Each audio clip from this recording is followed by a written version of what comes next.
Wow, he's white trash. You said what? He's like nervous as hell. You're a hot dude. I appreciate it, bro. You lied? Yes. Now I'm asking myself, like, damn, dude, are you gay? Things are taking a turn for the worse. Jordan Poyer's on today, and this guy couldn't stop talking about him. He's hot, dude. He's got great eyes. He's hot. He's like a His eyes are good. a really hot, like sugarless churro. I won't lie to you. If I was jawline. if I had chocolate skin, I'd want to be like that look. What are you saying? I'm just saying. I'm just saying. What are you saying? He's just saying what he just said. I want to be light chocolate, milk chocolate, you know? But older women like dark chocolate, so I'm fine with that. I'll take it. You're right, the MILFs love the dark chocolate. They do. What shade of dark do you think I am? You're like midnight. I would say you're the step before midnight. I'm like 11 o'clock. You are. You're prime time, right when it gets going. It's like a good night out. Yeah. I think I should get a spray tan for an episode. Well, Okay. yeah, that's good. Just say okay. Switch it up. I support the current thing. Yeah, you should do that. I support a lot of things about you that I'm just gonna start saying eventually on this show, and we're just gonna lose our friendship. Where are you from? Chicago. You like deep dish pizza? No. That's disgusting. It's horrible. I love deep dish pizza. I know. I can look It's at you absolutely and tell. horrible. Deep dish That's pizza funny, is because I was good. thinking you would. What do you, Deep dish pizza is good. I can't do all those big tomatoes on the top. Pizza is good no matter what. It's like sex. Even if it's bad, it's good. You do the pineapple with the ham on the pizza too? See? even throw some little bell peppers Wow, on he's those white little trash. olives. You said what? I'm sorry, Jimmy Johnson. Yo, that is funny. Sorry. This You're nigga, wearing a Jimmy Johnson. he's wearing a sleeveless Do you like hoodie. NASCAR? You're a 30-year-old man in a sleeveless hoodie, and when you came in, I shook your hand and said you look nice. You lied? Yes. Yo, you're a piece of For the shit. sake of like comfort on the shoulder. I and have a good- complimented your outfit way before you because it's complimented mine. actually like It is great. fire. It is. Oh, You look like a fucking NASCAR driver. Thank you. Well, that's the goal. Has there ever been a black NASCAR driver? Bubba Wallace. Bubba Wallace, not Watson, Derek. Said Bubba Bubba Watson. Watson plays golf. I have nothing to say. Thank you guys for tuning into today's episode. BS with Jake Paul. Make sure you unsubscribe. That's not the plan. It is the plan. That's not the plan. We're gonna lose sponsorship dollars if the subscribers go down. Welcome back, guys. Season 2, episode 2. We have no idea what the fuck's going on. Yeah. It's this season's getting a lot more controversial. Things are taking a turn for the worse. I'm getting Really uncomfortable. quickly here. Show. It's turning more into BS with Jake Paul. It's literally bullshit. But we do have an amazing guest on today, Jordan Poyer, which is massive. I mean, come on, guys. Come on.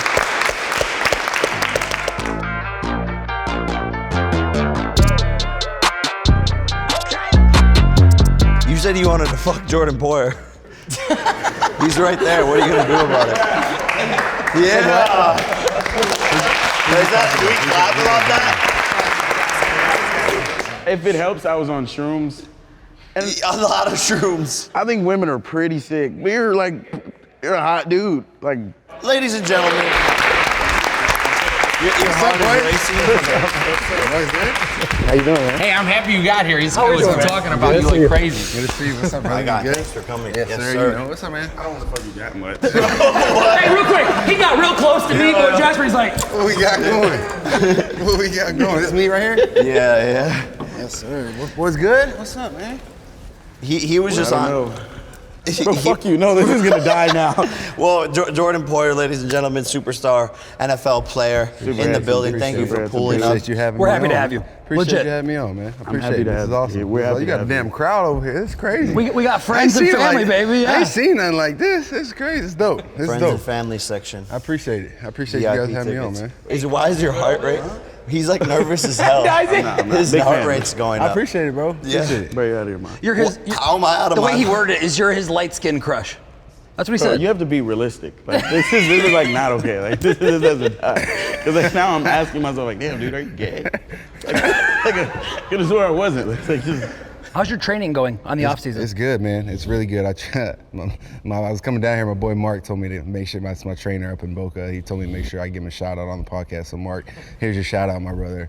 Shout out to Mark. Shout out to Mark, Black Wolf. do you remember the feeling of entering your first NFL game? I do. So I was drafted to the Eagles, and I was a 7th round pick, not really highly scouted, highly recruited, whatever you want to call it, coming out of college, and drafted to the Eagles. Chip Kelly was my head coach.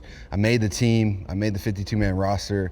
I played corner and I played nickel at the time. Now I'm a safety, obviously, but at the time I played corner and nickel. And first game I was on a team. This was 2013, my rookie year. I was on a team with Michael Vick, LaShawn McCoy, Deshaun Jackson, like just a bunch of real Savages. Savages. I remember that dudes team. that I was growing up like, damn, like I want to be like that, you know. I was gonna say that's a good it's a good team to get drafted to as far as veteran Real leadership. dogs. And It some was guys to some look up real dogs on that team, and like guys I real looked up to. Like I wanted to be Michael Vick growing up, like that was it. So to see I had him, a Michael Vick fat head in my room. Oh, I think we all did. I think everybody had. It's actually still there. It's actually still fucking there.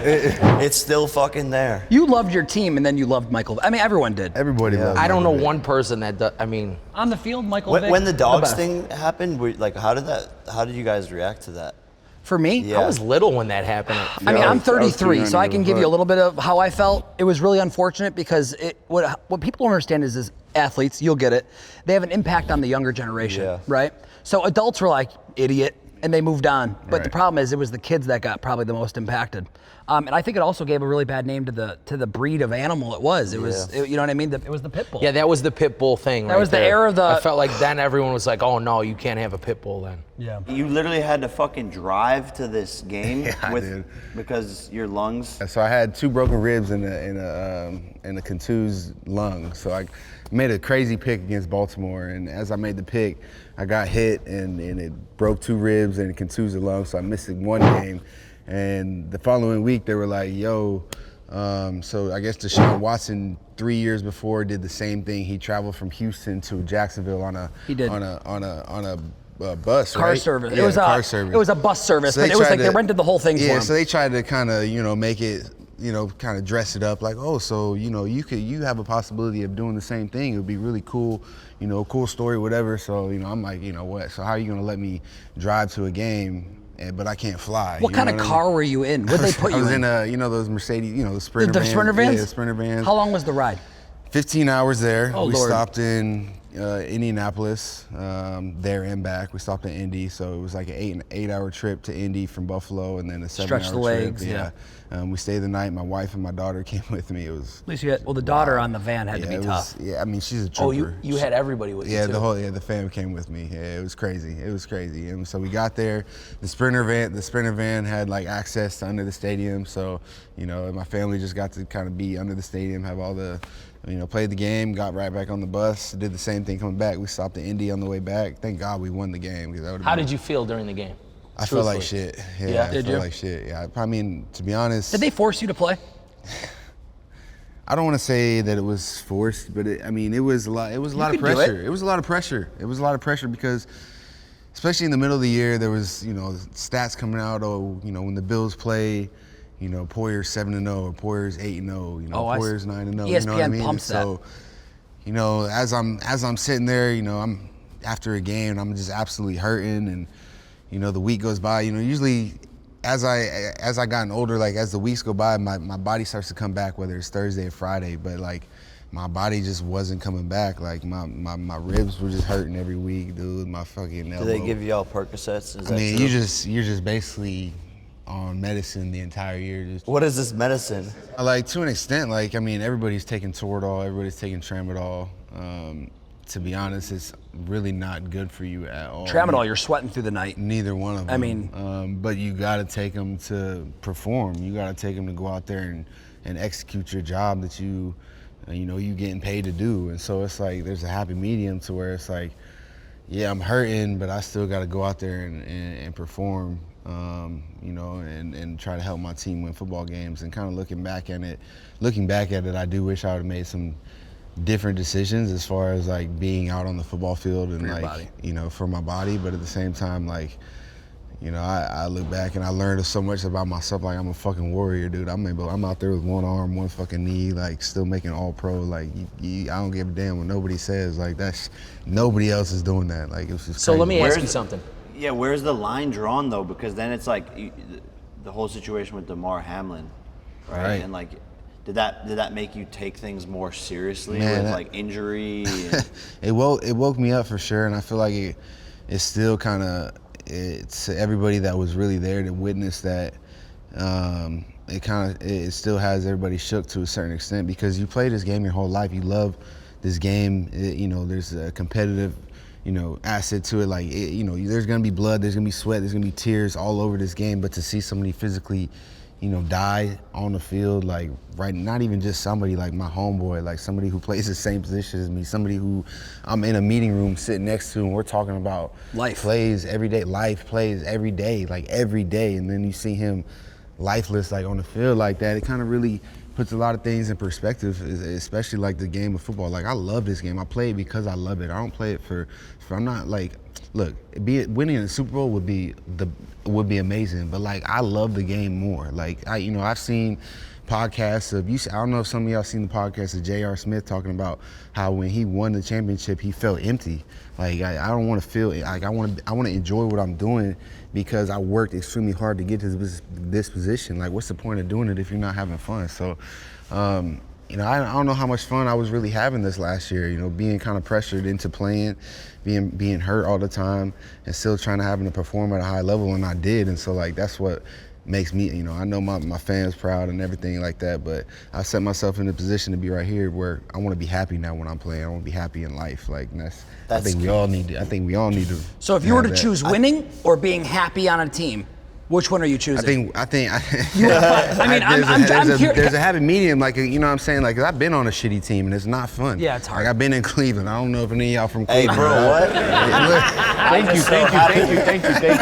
But look, I was there in the Manziel area. Check me out. Sucks. They always got good talent though. Like, they always got good There's talent. talent. figure it out. There's talent right now there, Yes. underperforming. This coming year, the Cleveland Browns should be a team that you don't want to play. 100%. It gives Deshaun Watson a full offseason to prepare. I think that team's going to be scary. You as a safety, I would assume that with I didn't him, like playing them last year. Absolutely Like that's a good football team. And Yeah. they just, like, Cleveland fucking sucks. they got to figure some, like, you. a couple things out to, like, play together. And they got one of the best running backs in the game. Do you think on the mental side of things? I know we were talking about it the other day, and I think talking about like how having the love for the game and having fun is like such a huge important part of it. And for me, I think this last fight, I was just like so much wrapped up in the press and the talk and the media and the traveling back and forth that it like almost lost that excitement for me. And I know we were talking about like our intro. Me and you can actually kind of have like a similar story in terms of like alcohol, spiritual journey. Like, Yeah. So this off season comes, obviously dealing with everything I dealt with during the season, and my career being where it's at. There's a lot of other stuff, that I'm not perfect. I want to continue to better myself. Actually Monday, I think Monday's the 13th. That'll be my 3-year sobriety anniversary. So That's awesome. Appreciate it. That's awesome, bud. It's not easy, and it's not. Sometimes it's not fun. Like, I'm going to Arizona a couple weeks ago for the Super Bowl. Everybody's out there getting lit, and I got to go out and kind of just drink Celsius and water. It's not a bad thing, but at the same time, it does get hard. But Oh God, yeah. I'm going on this journey because I want to get a deeper, in-depth look at myself, and I want to understand. I want to get a better understanding that when this game of football that I've known my entire life, and that's the only thing that I've, it almost seems like I don't want it to identify me, but it has identified me. But I want to understand when this game of football is put away, that I know my transition is going to be easy. It's going to be better, because a lot of guys, they struggle with their transition from going from football to real life. Oh God, yeah. And you have all this money, you have had all this fame, you had all this money, and then all of a sudden it's People like, trying to suck stuff out of you, like 100%. And so, I kind of I struggle. Over the last year and a half, I've been a lot more mental work on myself, and because the game of life and the game of football is one up here, and I truly believe that we're all gifted physically, But at the end of the day, not all of us had what's between the ears right. And you know, I still don't have it right. I'm sure even after this trip, I'll still have some questions. But this trip is really gonna try to help me understand myself a lot better. I'm in the same boat, right? Like trying to figure out how to love myself, try to get like my mind fully right, and it's not easy. Life's not easy, and like dealt with like some of the same things. I'm how many 2.5 months sober, but like decided to finally that's good, bro. give it up. Yeah. And really, it was tough to come to that decision, but it just takes such a toll on your life, and searched out for things to help heal like all the things in my mind growing up, and everyone has their own personal battles and shit, but my spiritual journey has like been life-changing for the better, and like you said, it's not easy. It's easier to just continue with your life, and just keep fucking shit up, keep drinking, keep going on a destructive path, keep, you know, whatever it is that you're dealing with. It's harder to look yourself in the mirror and to face those problems and to face those things and to actually change, especially when you're, you know, older and the habits you've already formed are there. How much does like success like affect like your reach towards like sobriety, like bettering yourself, like when you're in such a great position already? Like what does it take for you to like step out of that and understand that you want even better? You know, if like to the public eye you're doing is like the best you could, you know, you live an ideal life. Yeah, you're Jake Paul. Yeah, but I think that's the thing, is that like that doesn't fucking matter. You're chasing all of these things and money and success to try and fill a void, and then you get it, like J.R. Smith winning the championship, and then you feel empty. Same for me. I was chasing the wrong things, and now I'm chasing love, self-love, and that's really this whole entire journey. And the alcohol tries to fill that void as well. So here you are, you know, with this massive void and massive lack of self-love, and you're doing all of these things like sports, like making a bunch of money, like hooking up with girls, like drinking, like doing drugs to try to fill that void. And really, it's never gonna work. And the alcohol and all that shit actually just makes it deeper. And so you fall into this fucking bottomless pit, and then you have to realize like, oh shit, this is not, I can't keep doing this. And so you could have all of these things, you could have all the success, you could have everything in the world, but still feel like you have nothing. And that's where I was at, and that's why I found spirituality, found meditation, found breath work, toad, ayahuasca, and it's still an everyday process. It's not like you just take ayahuasca and just fucking... Where do you go and take it? Yeah, what is it? What is it? Like, I how did does it it in work? Costa Rica, actually, with Aaron Rodgers.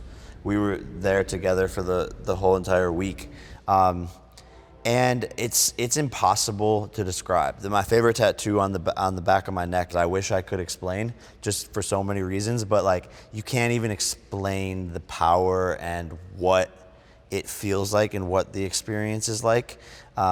Words can't even describe it. It's life-changing though, and it's this almost manual into your own brain of what you need to do better in your life, and also the things that you are doing good and where you should pour more of your time into. That's deep. So you come to a realization, you're saying, of some sort. Many realizations. So if there's an answer you need, you go do that. You're gonna find that answer. Not always. Okay. Not always, but maybe the steps closer to that answer. And some of the answers are big, and some of the answers are small.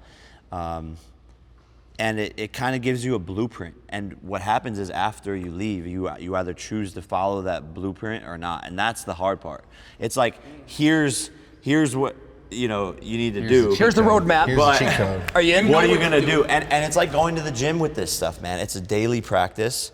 You can't just take ayahuasca and your life's fucking good and changed. It's seriously just a game plan. It's like going to the gym. You have to tap in every day. I meditate every day. I do breath work every single day. And then I'm going back to do more ayahuasca. I'm going back to do more toad. I'm going back to continue doing these things to further myself down that path. Being one of your friends now, it makes me so happy to know who you are and where you're going. Thank you, man. Yeah. It's Personally, not even all the other BS. Yeah. And that's where I'm starting to find that like true inner happiness. And I think it's important to feel like right now on the outside that everybody also knows that you're in a great position right now, spiritually, mentally, everything else. I feel like when you're going down that spiral out of control, you don't even really see how others see you, you know what I mean? Yeah, no, and I think it's awesome that you're strong enough as a man to like share what you're going through, because most people are just like, yeah, it's all good, like I have everything figured great. out.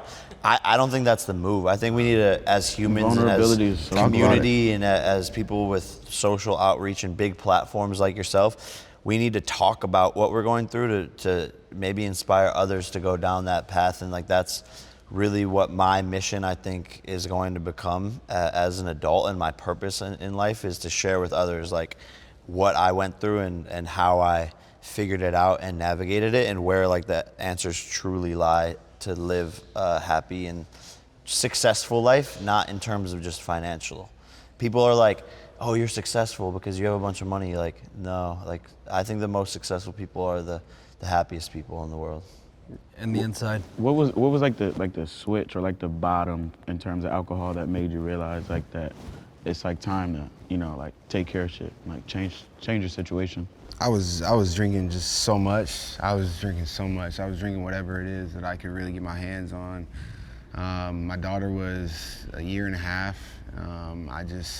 I hit a rock bottom one day that made me absolutely just open my eyes to just thinking differently. I remember waking up one morning or one afternoon after my daughter was taking a nap, and she was kind of waking me up out of my sleep and asking me to like, hey daddy, wake up, like, time to go play. She's 1.5, and my wife was gone, and my brother was at the house, and I'll never forget, it was just, y'all know when you drink so damn much, you can't like move. Like there's some point you drink so much, you just can't move, you can't do nothing, you just wanna lay there.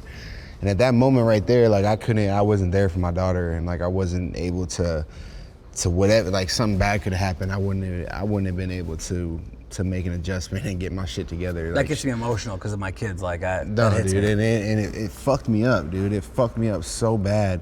I called my brother. I was on the phone. I called my brother. I said, bro, like you gotta come in here. He comes in from upstairs. I was like, can you hold Aaliyah for a little bit? Can you watch Aaliyah?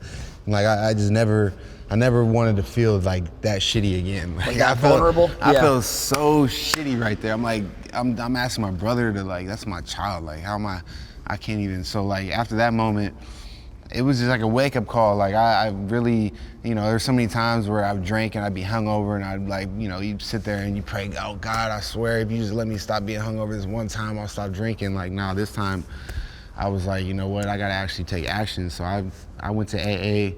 I went to AA for probably a month, and like the stories that I heard in AA, it was like, to me, part of me is like, I'm mad I even let my alcohol get to the point that it got to, because I go into these AA meetings and I see some of the stories of some of the real struggles that some of these people are going through.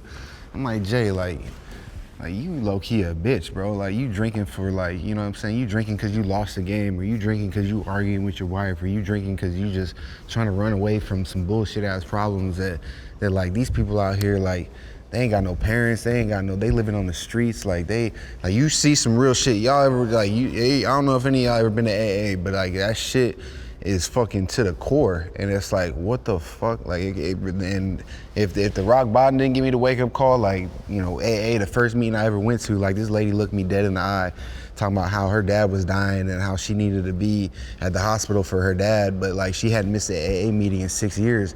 And she's like, I was praying to God, do I stay here with my dad? Do I go to the AA meeting? She's like, I came to this AA meeting. She looking me dead in the eye. I'm like in the back corner. She's like in the front row of this, how everybody's sharing and shit.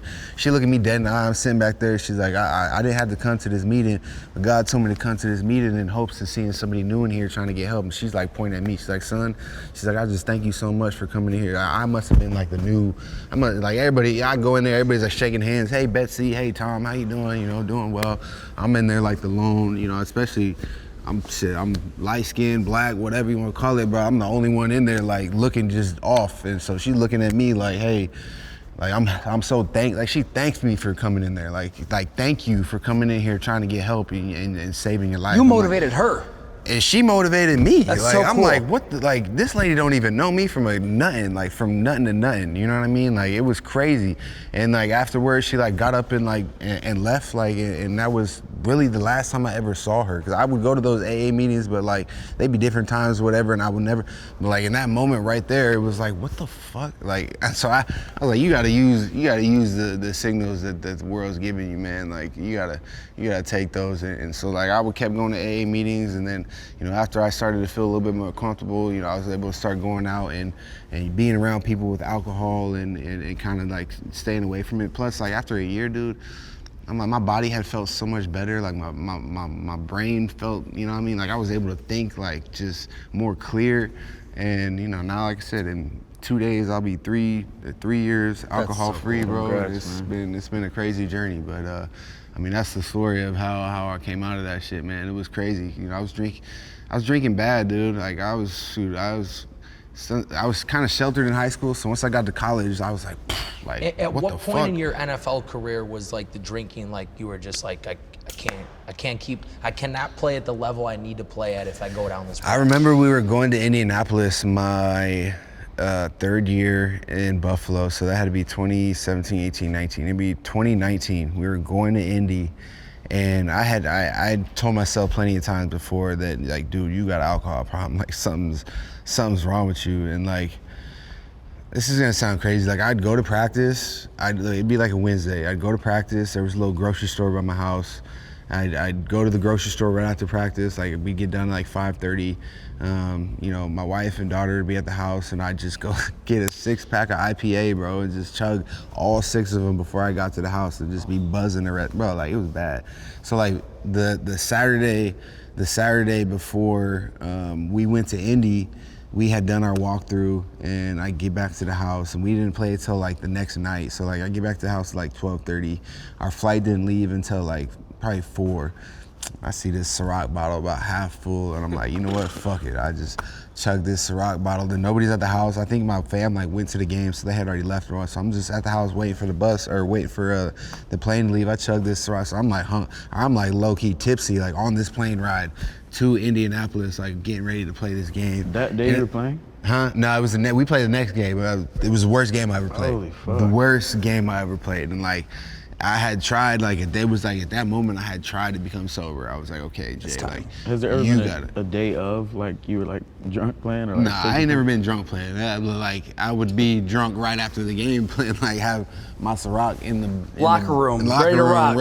Win, lose, or draw. I didn't give a fuck. If we lost, I'm drinking away the sorrows. If we won, I'm celebrating the win. Was it more like an eternal thing, or like a product of environment? Like, was anybody else around you in that time, or was it just Nah, dude, it was just me and not being able to control. it was a solo party? Nah, like I'd be like, other boys would be drinking whatever, but like when I was drinking, like I don't want to just drink one drink. Like what's the point of just drinking one? nah. Like why am I just gonna drink 2? Like 2, I'm already kind of getting lit. Like I might as well Being get selfish. lit. Why not Shit, like, 5 or all right, 6? fuck, That pour it same up, like pour up extreme, another one. Yeah, the same extreme personality is what also makes you great, though, in your work and I being can see that, dedicated. yeah. Like, it's just on or off for you in like Right. both ways.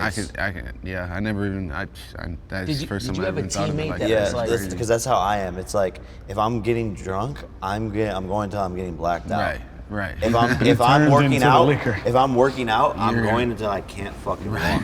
Well, it's a testament to who you are, Jake, because everything you've ever done, you dive fully into. Well, like I'm addicted to work, right? And people in society praise that. You're like congratulated for that addiction, but it stems into other things. Like addictions are like across a spectrum. So if you're addicted to like working, most likely you're gonna be addicted to something else. But you're praised for your work addiction, but everything else pretty much. But it's also not good, by the way. Like it drives you insane, no different than any other drug. It's still like filling that same void. That's why you like staying up late, Yeah. right? You think about a lot of shit at night. I can't go to sleep. My problem. And then I just want to wake up and like keep doing something. Because if you're doing something, you're not feeling something. That's So- true.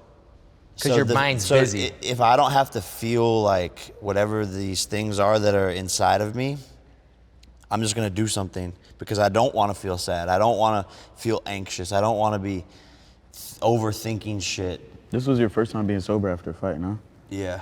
That is crazy. Coming into your like third year being sober, is there like an alternative celebration now, like after a win or like after like a big day? Like, I play a gotta lot of figure video some shit games, out. bro. after your first game of being like sober, like was it like fucked up in your mind? Like what was that? So I mean, I really had the whole off season to get sober, and so I got sober in March, and that season, it was one of my best seasons that I had. I had a really good season. Should have made All Pro that year, but I made All Pro the year after that.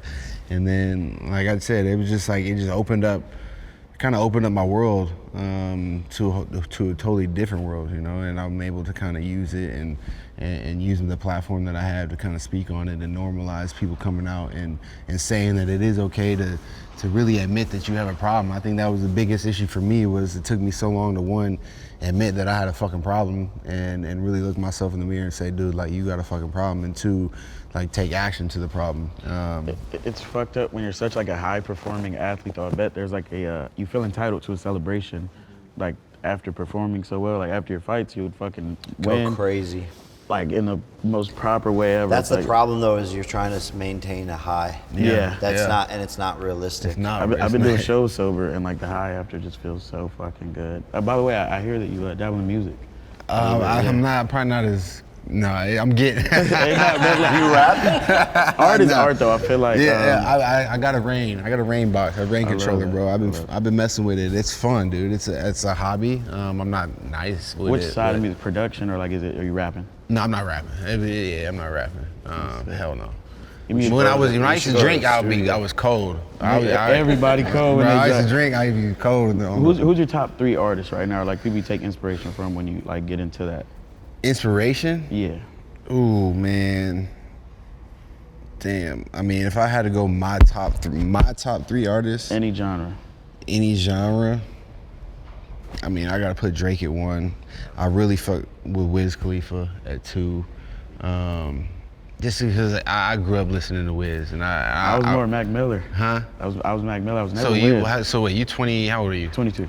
So I'm 31, bro. Yeah, so he's a baby. I know, like That's crazy. the generational changes. Like, it's really hard to put like the, you know what I'm saying? Because it's like naming the top 3 wide receivers or top 3 quarterbacks. Like you could So argue. who would your top 3 wide receivers be? No. I'm saying though, but like you could argue all day. It's like MJ or Kobe. Like, I mean, no, but it's subjective. I'm asking in terms of inspiration, not like inspiration. Yeah. I don't really have any rap artists that are like inspiration like that. Somebody who is an inspiration as an athlete is Tom Brady to me. Absolutely. That's somebody who I saw one growing up play and win the Super Bowls he did, but he was a 6th round pick and kind of made a name for himself just from out of nothing, and turned him into being. did you fear playing him when you were in Buffalo?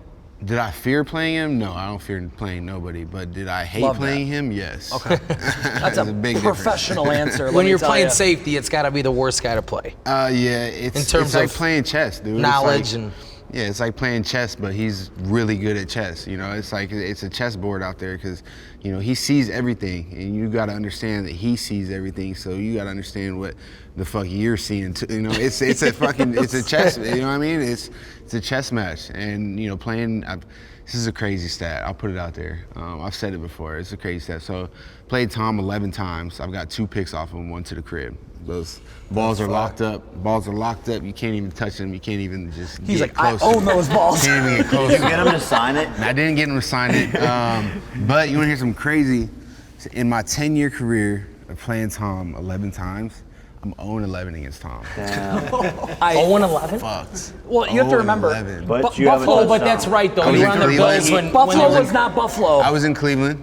Yeah. Played him every year when I was in Cleveland. So you were getting the short end of the stick there. Dude, but I've seen him operate in the most crazy ways, and it made me understand the game a lot more. Like the game is really won like between the eyes, like between the ears. You can have all the talent in the world, but it's like if you got 11 guys that are like his teams weren't even that talented. You know what I mean? Like his team. 2 minutes left in a game. You're on defense. We already know you don't fear anyone. Do you want to face Josh Allen or do you want to face Tom Brady? Who do you want to face? Who would you rather face? Who's going to be? I'd rather face Tom, because if you end the game in a 2-minute drill against Tom, say I go up and pick the ball off in a 2-minute game. First, I get my first dub against him. Then I get it, you know what I'm saying? That's a game winner pick on Tom Brady, like at the end of the. Either way I answer that, it's fucked. So I'm not gonna. That's why I'm sitting here. No, here, I'll ask you a similar question to that, right? So you've been talking about Tom Brady. Tom Brady, obviously, most of us in this room know he's best ever, could read any D, could make you go places you don't want to go with his eyes, whatever. Who is a younger guy in the league right now that you would say, hey, when I'm lined up against him, I know he's playing really good mind games. I know he's, working the eyes, getting the ball out quick, fitting the ball into windows, certain areas you can't get into. Who's someone younger that you respect from that aspect of the game, from in between, like you said, in between the ears? Joey Burrow. Yeah. Joey Burrow. Playing him in the game that Damar got hurt, you can almost feel like his presence when he comes to the line of scrimmage, and it's really more so his command of the offense and his understanding of his players, and just understanding where they're supposed to be, when they're supposed to be there. They're not running a crazy, trick-em dick-em style offense. They're lining up in 3x1 and 2x2, or running double slants or double outs, and he's getting it out just quick, fucking dotting them, bro. Understanding he understands what he sees. Joe Burrow fucks. He understands. He fucks hard. We were supposed to be at that game, by the way. Were you? We were coming from Philly. We went to the game the night before. Oh yeah. Oh okay. We went to the Giants-Philly game, and then we couldn't get in. There was some snow issues. Yeah. We were flying private. Pilot says to me, Marco, it's going to cost you $7,000 to de-ice the plane. I'm like this. You know what, cuz? And I want to let you know, and I mean this with love. I made a lot of money on the Bengals in that game. Yeah. With love. Bro. I'm sure it's fine, bro. With love. Sports betting and football, sports betting and basketball, what's your feeling on sports betting and being legalized more and more in the sports community? That's a good question. I don't necessarily, I think as long as the players aren't betting within themselves, I think I should be able to bet hoop games. I don't bet a lot of games like that. What's crazy is you're not allowed to bet other sports, where the NBA is allowed to bet other sports. Right. I think that's kind of crazy. I should be able to. So NFL cannot bet other sports. Period. NBA can bet any sport as long as they're not betting basketball. NBA can't bet EuroLeague basketball, and they can't bet NBA, but they can bet they can bet college basketball. No way. I didn't know that. Yeah. It's actually a crazy thing. Trash. In your time in the NFL, has there ever been any hidden envy or animosity between any players that you've played with or against, or is it just good chemistry on the team? Nah, bro, I've been in the league 10 years. It's been a lot of.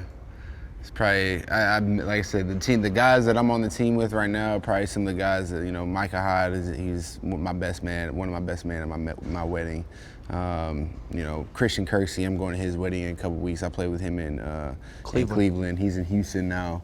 It was really just the relationships that I've built in the league over the last years is really something that's going to carry over when football is even done. Has there been some drama throughout the league in my 10 years? Of course there has, but I'm a grown-ass man. I know how to handle my business. No, I don't even mean you personally. It's NBA niggas be knocking their teammates out and shit. Is there any dynamic between anyone else on the team that could affect you guys' game play, or how? Yeah, you call them energy vampires. I think all of y'all have been around someone who brings really the whole energy of the room down. Absolutely. You know what I mean? Did Josh Allen and Diggs squash their beef? I know they got into some shit. Yeah, I believe so, dude.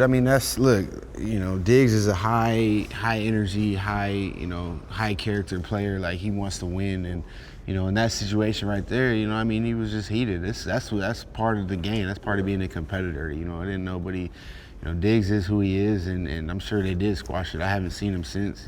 I saw Diggs in Vegas at the Pro Bowl. I didn't see Josh out there, but I'm sure it was squashed, whatever. But that's just the game, I've seen training camp fights where guys, fight in practice, literally in the middle of practice, and them boys are back there shooting dice, in the locker room afterwards. So it's that's just how it's a physical game, though. You gotta, emotions are high. You're gonna start fighting. Nobody's just gonna kind of, try to make you a bitch and you not do nothing about it. So it's like, you know, all right, well, what's up? What are we doing? Yeah. Ladies and gentlemen, Jordan Poyer. That was dope. Absolutely. Appreciate you. A-plus, man. You're awesome, bro. What a coincidence. You want to play for a day? Some race? Let's fucking race down this fucking street right now. Pink slips. Jordan Poyer versus Jake Paul drag race. Not illegal.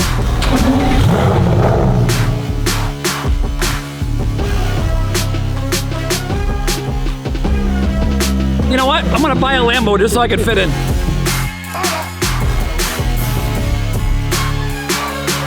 Bring your Lambo to work day. Look at these two fucking guys. They look hot.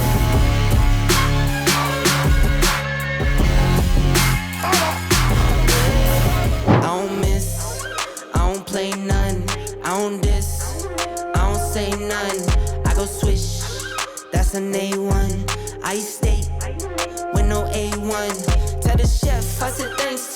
Tell I'm in the bank. Tell my mom I'm living good. Tell my kids don't stress a thing. I go back to back on the drops, drop a lot, and she pack the bags. She shot till we drop. I just wake up, I don't say nothing. I'm on go, I don't stay long.